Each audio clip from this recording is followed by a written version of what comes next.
aí alguns exemplos do que eu mostrei na aula passada, que é a Casa das Rosas, a residência universitária, um pouco do que era essa arte nouveau, esse ecletismo na Bahia, que vai ter. Tá? Esse daqui é um grande exemplo que eu vou trazer duas vezes, né, porque praticamente é dois estilos, é o antigo Cine Jandaia, na Baixa dos Sapateiros. Ele nasce no início do século XX, com feições Art Nouveau, tá?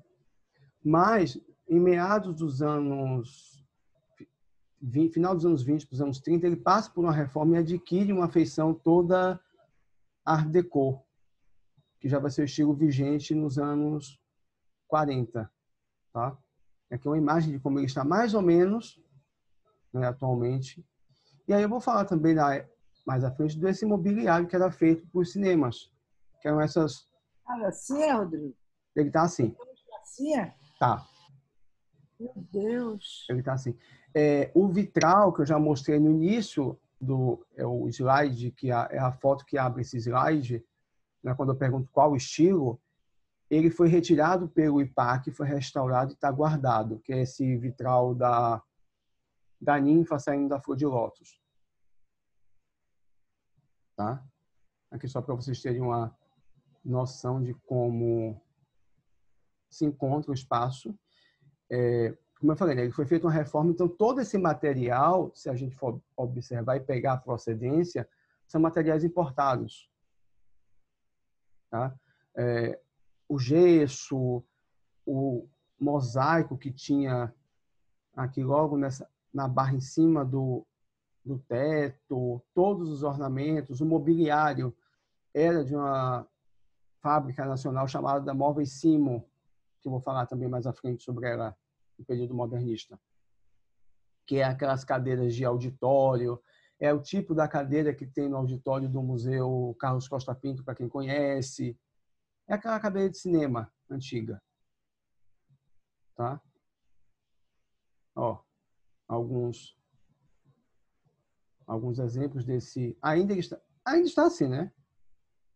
Então, a cabine, essa parte aberta, que era a cabine de cinema, na cabine do projetor, era um cine-teatro.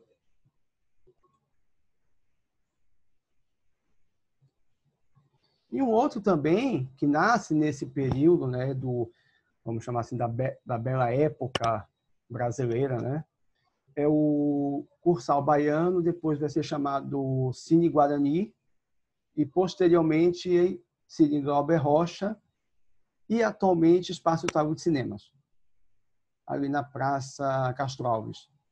Então, essa é a fachada, a primeira fachada do então cinema. O interior, né, ele era como cine-teatro, então plateia, camarotes e tudo mais. E o interessante é, se nós olharmos o Glauber Rocha, né, atualmente de lado, nós vemos ainda esse resquício, como na terceira foto, onde eu estou mostrando aqui, essa parte mais alta, o que seria, vamos chamar assim, a caixa do palco do cine-teatro, que hoje é o cine-teatro, é o Teatro Gregório de Matos. E quem já foi ali no Glauber Rocha ver o pôr do sol, né, uma recomendação, com os fins de tarde, quando a gente sobe toda a escadaria, todos os andares que vai para a varanda, que está localizada aqui na frente, e você olha para trás, você vê ainda essa estrutura do antigo cinema, bem como a lateral dela. Se você andar por essa lateral do cinema, ou então a lateral onde vai dar no espaço da Barroquinha, nós vamos ver ainda as cariátides e esses pináculos, né, elementos decorativos do antigo cinema. E uma curiosidade, esse cinema literalmente ele fechou uma rua. Antes de ter o cinema, era uma rua. Rodrigo, uma curiosidade, essa reforma foi quando que tiraram essa fachada? Nos anos 50, mais ou menos. Segundo consta, ela não poderia mais ser reaproveitada. Não consegui, não sei. A fachada era linda, hein, gente? Era linda. Ela lembra muito a fachada do claro que mais simples, do Cine Teatro da cidade de Ilhéus, mais ou menos. Tinha esse mesmo tipo. Não é? Aqui não tem nada. Um cinema também, mas não é em Salvador, não é? Que ainda existe, está em funcionamento, que é o Cine São Luís, em Pernambuco, Recife. Já vai ser um cinema dos anos 50, não é? Que ainda funciona, ainda é como a gente chama aqui de circuito sala de arte, que eram os antigos cinemas de rua, né? Então Salvador tinha vários, tá? É nessa época da Belle Époque que surge o cinema. Inicialmente como cinema mudo, aí nós vamos ter o Charlie Chaplin, vários outros artistas, e depois o cinema falado, com o filme O Cantor de Jazz. E aí tem 2 filmes muito interessantes que retratam essa... Gente, eu fui tanto desse cinema, porque eu sou pernambucana, né? Ah, Pequena, eu fui tanto de cinema, foi. e é lindo, né, Michele? Como é que eu me lembrei? Eu nem me lembro dele dentro. Eu me lembrei a entrada aqui, ó. Ah, Esses dois pilastros Me lembrei disso aí. ah. E ele é lindo, porque assim, quando ele, antes de começar o filme, né, você passa, tem uma cortina lá, abre, e no trailer, que o cinema está todo escuro, esses 2 vitrais aqui acendem. São 2 jarros florais. Então, o cinema todo escuro com esses 2 vitrais acesos. Não é? Primeira vez que eu fui a Recife, uma amiga minha falou: você tem que conhecer o São Luís. Eu fui só para conhecer, nem lembro do filme. Mas só fui para conhecer. Era um espetáculo. E aí, voltando, é a época dos cinemas de rua, né? Então, Salvador teve vários. Você tinha o mobiliário de cinema, que eram essas poltronas que eu mostrei do Jandaia. Eu acho que o cinema do Glauber Rocha vem resgatar muito isso, essa época do cinema de rua. Tá? Eu estava falando 2 filmes que retratam muito essa passagem do cinema mudo para o cinema falado.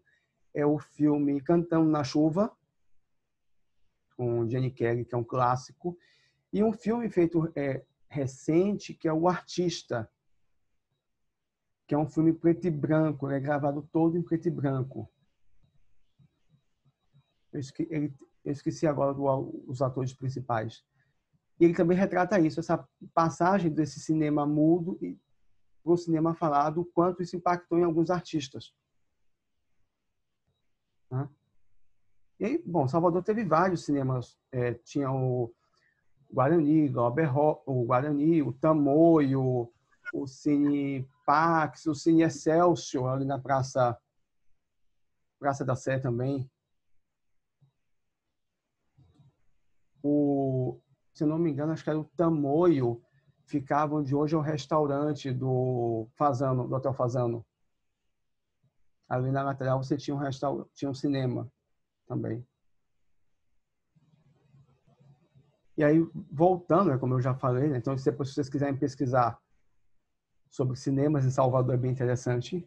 A quantidade que se tinha, até ali no próprio centro da cidade mesmo.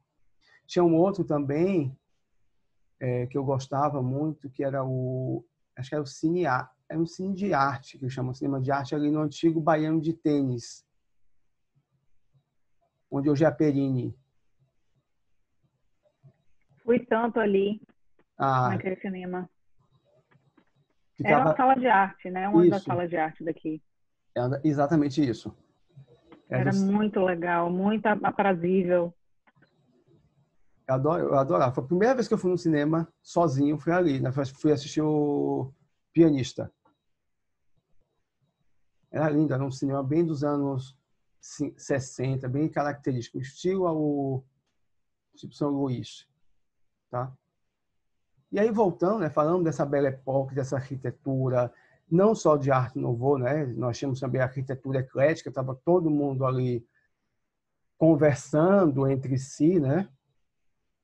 Aí eu já falei aqui na aula passada do Morro, que era um tipo de arquitetura que se fazia, a arquitetura do ferro, que você construía com a exposição, depois desmontava e remontava em outro local. Tá? E aí, exemplo dessa arquitetura do ferro, só para citar alguns que eu não mostrei, nós temos o Palácio de Cristal em Petrópolis, próximo ali do Museu Imperial. E aqui algumas imagens Palácio Moron, que foi Senado, ele foi o pavilhão do Brasil na Santa Cruz, depois foi Senado da República, no Rio de Janeiro, sendo desativado na época da construção de Brasília. Tá? Algumas imagens internas. Ele aqui já em processo de demolição, que é algo muito questionado até hoje. Tá? Então, por exemplo, quem algum dia visitar o Senado atual, né? Nós vamos ver, por exemplo, os lustres que aparecem aqui nessa primeira foto, boa parte do mobiliário, tá? Esses dois leões aqui, o portão e os dois leões, se encontram em uma fazenda em Uberaba. Os outros dois estão no Instituto Ricardo Brenan, no Recife. Nossa, ele foi vendido, aquilo que eu já falei, né? Artigos de demolição, na aula passada. Algumas imagens aqui, passagem do metrô. E atualmente é um estacionamento e aqui é uma marcação da dimensão que o palácio ocupava. Botaram um chafariz, que também era do Rio de Janeiro, da época do Império.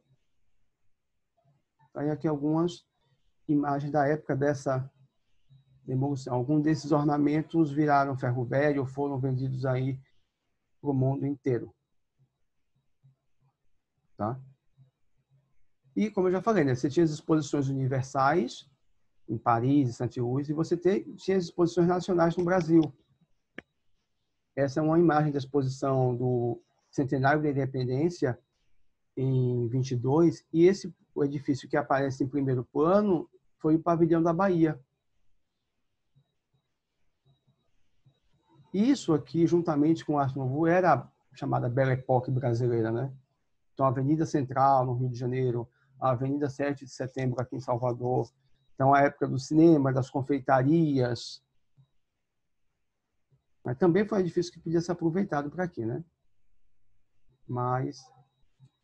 Aquela sorveteria, na sorveteria Casa de Chá Colombo, no Rio, ela é Belle Époque? É, Belle Époque. Ela é justamente isso. Ela é finalzinho do 19, ela pega esse período áureo, né? Um outro exemplo também dessa arquitetura de ferro é chamada Casa de Ferro, da família Brenan, em Pernambuco. Né? Arquitetura em ferro belga. E aqui um pouco da Salvador, essa que a gente chama de Belle Époque, né? Dessa bela época. Então, aqui é o iníciozinho da Avenida 7 de Setembro. Tá? Farol da Barra. Observem que aqui ainda não temos o edifício Oceania, que é justamente esse terreno vazio, e um poste de iluminação que justamente vai marcar o início da Avenida 7. Uma coisa curiosa também é o mobiliário urbano, né, que vocês vão ver nas fotos. Quem conhece aqui o Rio Vermelho, né, tem ali a Praia da Paciência e você tem aqueles obeliscos na praça. Eram postes de iluminação também. Né? Olha, região da Barra. Morro do Gato, Morro do Cristo, ainda sem um Cristo. O Cristo, nessa época, estava ali onde hoje é a Prefeitura da Aeronáutica. E o terreno vazio, onde vai ser construído posteriormente o Oceania. Corredor da Vitória. E essa foto eu gosto muito para vocês verem a mangueira que tem ali quase na murada do Cunha Guedes. As árvores que existem lá hoje são os oitis, que o JJ plantou na época da urbanização. Mas antes dos oitis, ainda se encontra lá aquela mangueira, que toma quase todo o passeio. Então, quem passar por lá depois, observe. Ainda se encontra lá. Na época do alargamento para fazer a Avenida 7, o que sofreu redução foram as casas do lado do mar.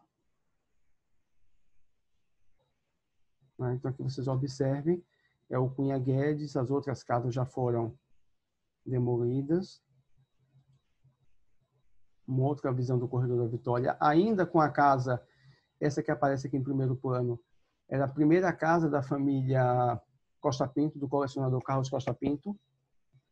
ela foi construída ali mais ou menos entre a portaria e um pedaço do terreno do atual museu. Depois ela vai ser demolida e vai ser construída atual, já nos anos 40. Aí descendo a ladeira, Avenida 7 de Setembro, já trecho da São Bento. E aí nós vamos descer justamente na Praça Castro Alves, onde tem o Cine Guarani, o Hotel Fazano, a antiga Secretaria de atual Palácio dos Esportes. Então, observem todo o casario que se tinha nessa época. Tá? Rodrigo, essa rua, hoje, ela é o sentido... Quer dizer, acho que aqui é mão aí, dupla, né? Mão dupla, isso. Hoje só desce. Exatamente. Você desce por aqui e sobe pela Carlos Gomes. Eles inverteram, né, que a gente chama de mão inglesa. Tá? Então, dessas casas aqui hoje, praticamente só existem duas, que é essa que eu estou mostrando aqui com o mouse, que está do lado do mosteiro, que é o que se conhece na história como a antiga Casa do Esperanto. Está até em restauro agora. E essa daqui é uma que eu achei recentemente, né, que justamente mostra esse estilo chalé que eu mostrei na semana passada, com a residência universitária do Canela, da residência, da casa onde, ao lado do Cunha Guedes, que é um chalézinho normando. Alguém sabe onde é essa rua? Claro que ela não está assim. Nem parece Salvador. Mas é Salvador, aí eu vou dizer onde é. Ladeira da Independência, que vai sair em frente à Pupileira.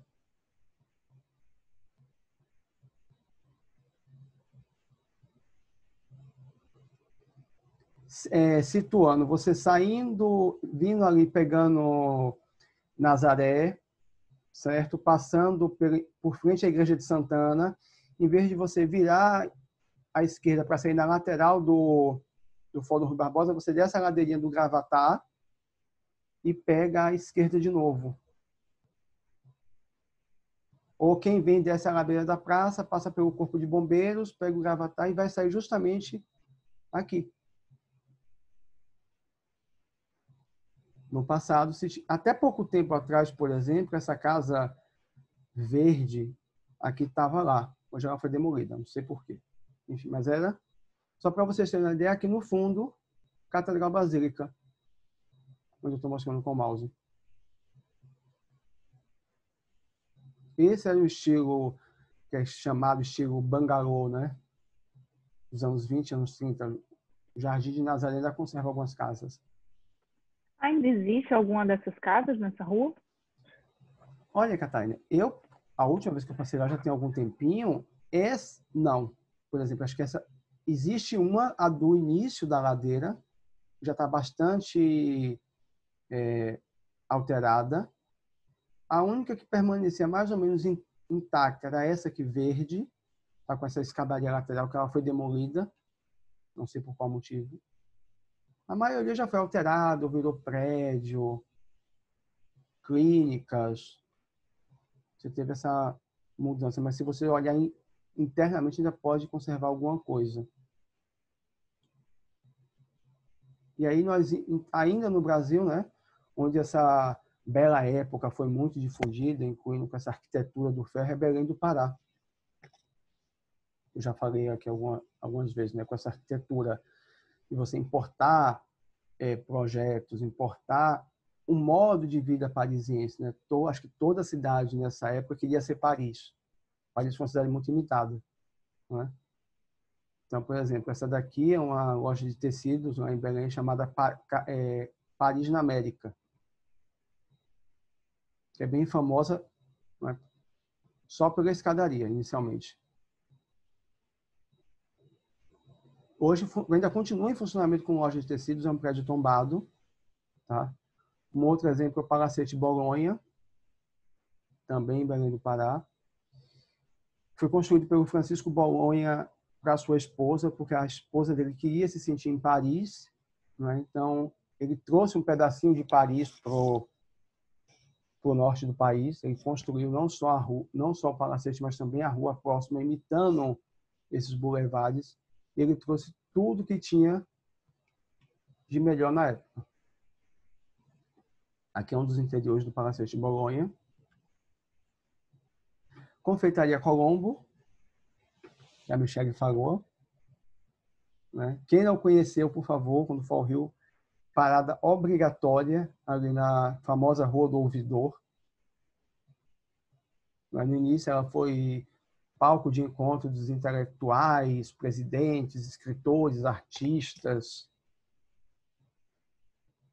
Participou de filmes também, né? Sim. Aqui em Salvador você tinha um equivalente que o pessoal chamava de Confeitaria do Século. Só tem um edifício hoje ali próximo do Bradesco, na Rua da Misericórdia, no Centro Histórico.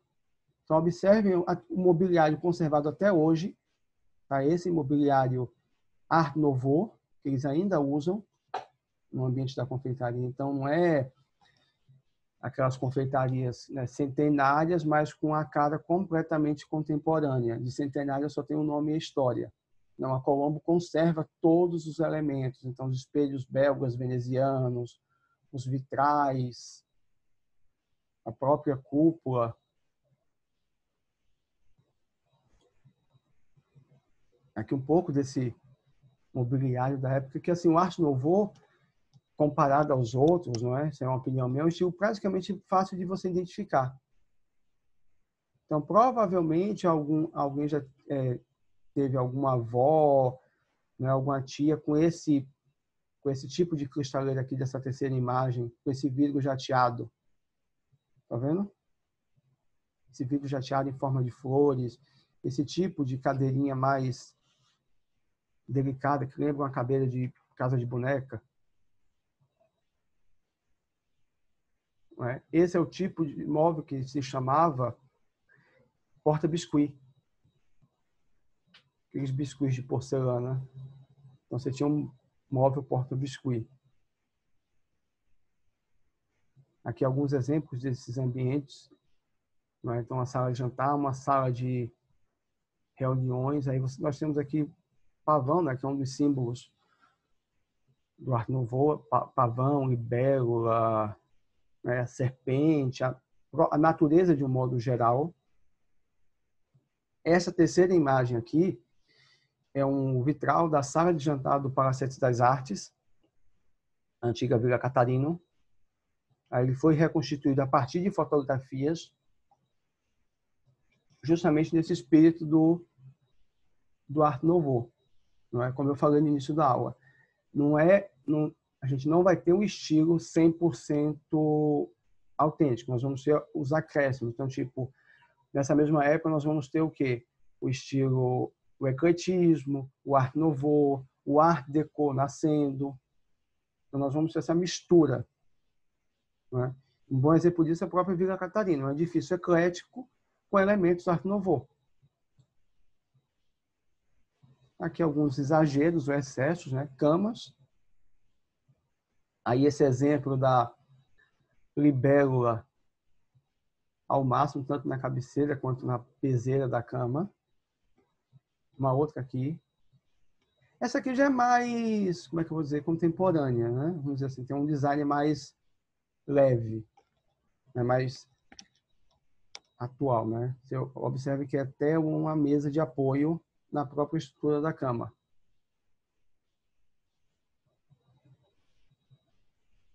Um outro design também aqui no Museu d'Orsay em Paris, elementos, salas inteiras.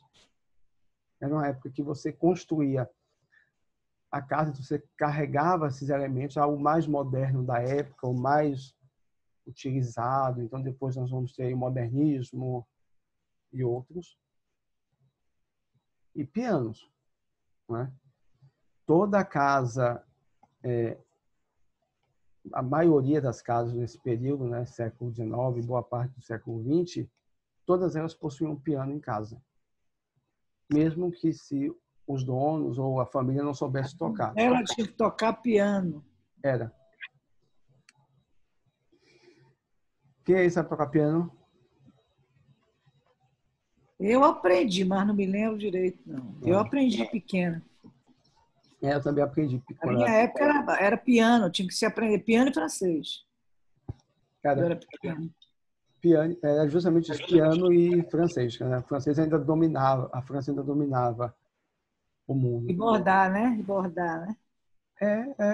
Tocar piano, bordar, falar francês, né? Aquelas posturas todas de etiqueta, aí vocês iam, quem tinha condições ou conseguisse estudar ali no Sofia Livro Costa debaixo do Pinto. braço para comer. Hã? Livro debaixo do braço para comer, para aprender a comer com o braço fechado. Sim.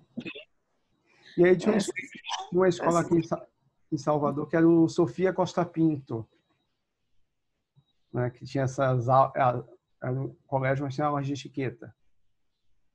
Então, quem estudou no Sofia Costa Pinto aí vai saber do que eu tinha estou também falando.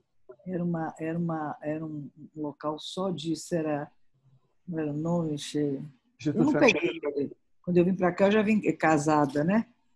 Mas era ali até na Graça, um lugar só de etiqueta também. Mas eu confundi com o Instituto Feminino. O Instituto Feminino dava aula assim, quando botou as mulheres para trabalhar, né? Não, É. pelo menos. Mas era Socila, a Socila. Não conhecia, não. Aqui tinha a Socila, que dava assim, aula de etiqueta para as filhas lá sei lá de quem, dos grandes, né? Aí dava aula de etiqueta, a famosa Socila. Eu, quando vim morar aqui com 20 anos, a Socila já existia. Já não era a mesma Socila, mas existia. Pesquisar depois. Não é? Interessante isso. Não é? E aí nós tínhamos os chamados pianos de armário, que são esses dois aqui, tá? E os pianos de meia cauda e cauda inteira. Tá? Para quem tinha espaço, botava piano de meia cauda, de cauda inteira. Então, quem morava em apartamentos ou casos menores tinha os pianos de armário. Então, esse aqui é um piano mais convencional. Esses aqui já são pianos Art Nouveau. Né? Piano de cauda, assim, quando não tocado, né? Ele servia de mesa para porta-retratos. Aqueles filmes antigos, né?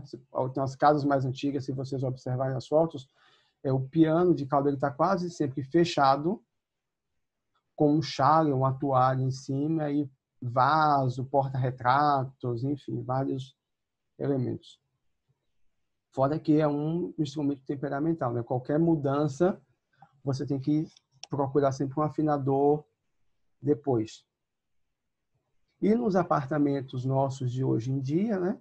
Um piano, por exemplo, como não sei, a depender, ele vai ter que entrar içado. Então, imagine vocês terem um cliente que tem um piano de cauda. Ele mora ali no 21º andar. Vamos ter que içar o piano. Aqui alguns designs, né? O Eugênio, que esse é um guarda-louça, um ouceiro ou cristaleira, né?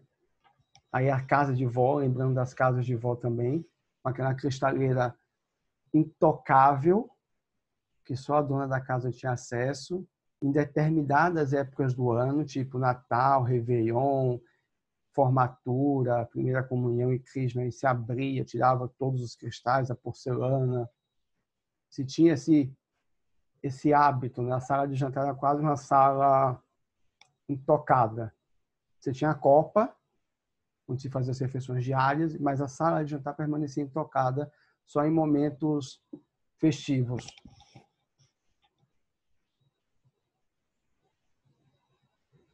E aí eu trago aqui, né, dentro desse movimento todo da Belle Époque, nós temos aí como é que eu vou dizer, um estilo à parte, que é o Gaudí.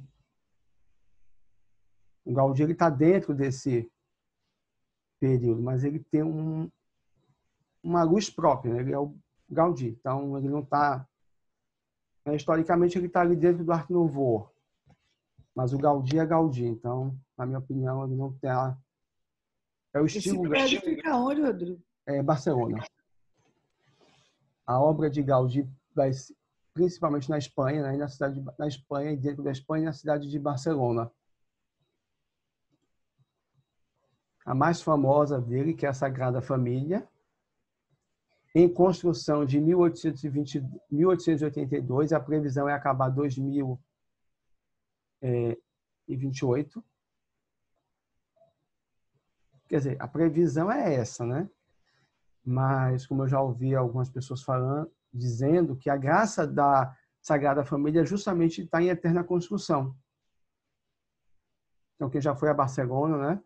Primeiro, você tem que comprar ingressos com muita antecedência. Chegar lá na hora, assim, só se houver alguma desistência. Parque Güell, em Barcelona, também. No Parque Güell também você tem um museu. O Gaudí não só foi arquiteto, como ele também foi designer de mobiliário. Então, no Parque Güell tem um museu do Gaudí com alguns móveis. Casa Calvet, que foi um dos primeiros assim, edifícios projetados por Gaudí. Tá? Era uma residência para uma única família. E na parte de baixo era o comércio, como os nossos sobrados aqui no período colonial. Né? Na parte de baixo era o comércio, e na parte de cima, nos demais andares, eram moradias. A moradia da família. Tá? Então, aqui alguns exemplos. O hall de entrada com a escadaria principal e o elevador. Não é? Então, justamente com o advento do elevador, que vai se possibilitar edifícios com mais pavimentos. Não é? Então, tudo bem, você subir 5 pavimentos de escada, eu acho que é razoável. A partir daí já fica cansativo. E justamente isso, com o aparecimento do elevador, nós vamos aí possibilitar ter os arranha-céus.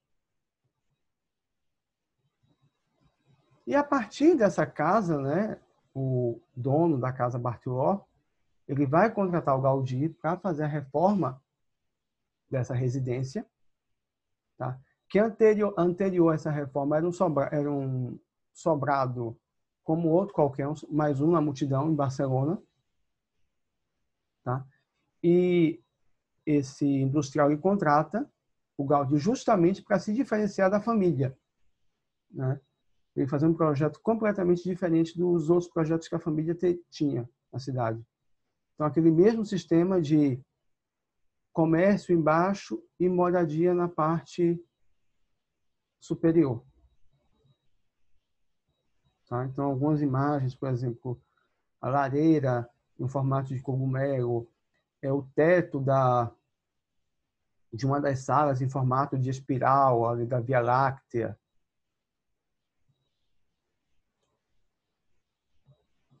Aqui alguns exemplares desse mobiliário feito por Gaudí. Então, um 3 em 1, né? Um sofá, um aparador com um espelho. Também essa mesa de jantar que é, na minha visão, algo completamente atual. Se você tirar ali a data feita por Gaudí, dá tranquilamente para usar em casa. Totalmente atual ela. Né? E uma outra do Gaudí também, esse poste de iluminação, também em Barcelona. Então, quem quiser conhecer a obra de Gaudí tem que ir até a Espanha, mais precisamente em Barcelona. Salvador Dalí também. Voltando aqui, eu só vou chamar a atenção, porque não sei se vocês já observaram nas mobílias, no mobiliário Art Nouveau, observe espelhos nos locais mais inusitados possíveis. Tá?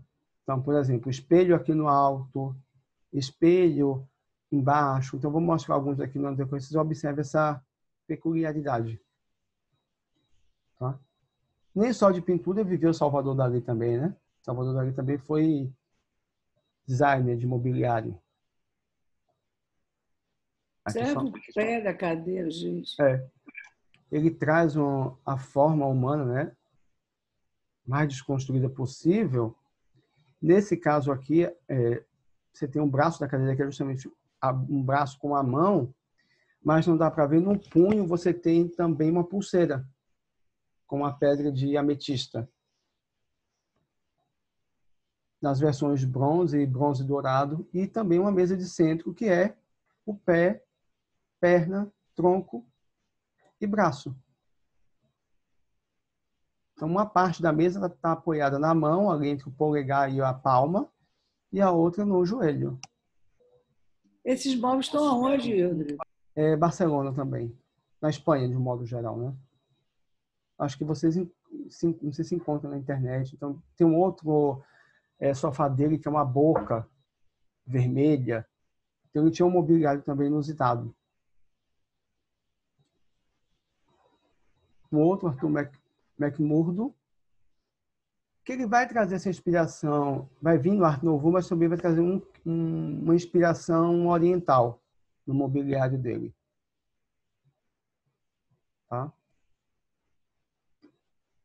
Por exemplo, esse sofá com esse tipo, parecendo aqueles quartos japoneses, não sei se você já viu em documentários, aqueles quartinhos pequenos que as pessoas entram para dormir, né? Ou lembrando também aquele mobiliário da Idade Média, tipo aquelas poltronas confessionais, né? O Gaspar Omar, né?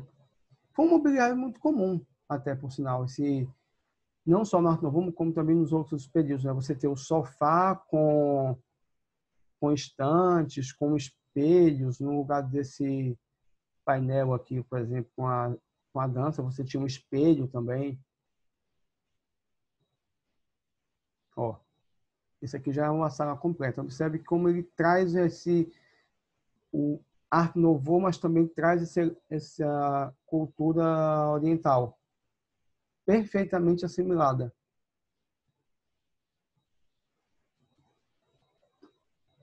Aqui o que eu falei, ó, de espelhos em locais inusitados. Né? Você vai subir no assento do sofá para pentear o cabelo, né? Não dá, são locais assim, a mesma coisa, por exemplo, são espelhos na parte de baixo. Né? Na casa de minha avó tinha dois aparadores que justamente na parte de baixo, onde você não tinha dois espelhos. Falava só se for para a pessoa ver o sapato, né? Se o sapato está ok, o sapato está direitinho. Aqui exemplos de camas desse período, que são obras de arte. Né? Acho que com o passar do tempo perde o mobiliário, ele vai ganhar essa característica de obra de arte também. Uma outra curiosidade, a altura do sofá.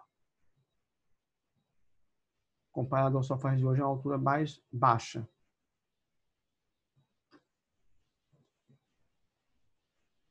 Tá? Esse outro aqui é algo bem interessante, né? Pelo menos eu conheço como floreira. Na casa de minha avó tinha um modernista, que era uma floreira. Então, se colocava, minha avó, por exemplo, colocava os vasos de samambaia, de jiboia, jarros com flores, né? Ficava encostado ali no cantinho da parede, porque como a casa vivia cheia de criança, né, os netos, para não ter que acontecer um acidente. Cozinha também, lá com seu armário, guarda-louça, também o louceiro chamado, né?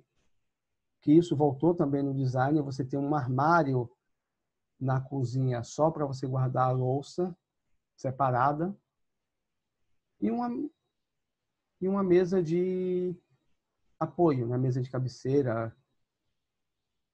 Observe o tamanho da cozinha, também, né? Uma copa-cozinha, na verdade, onde era também, independente da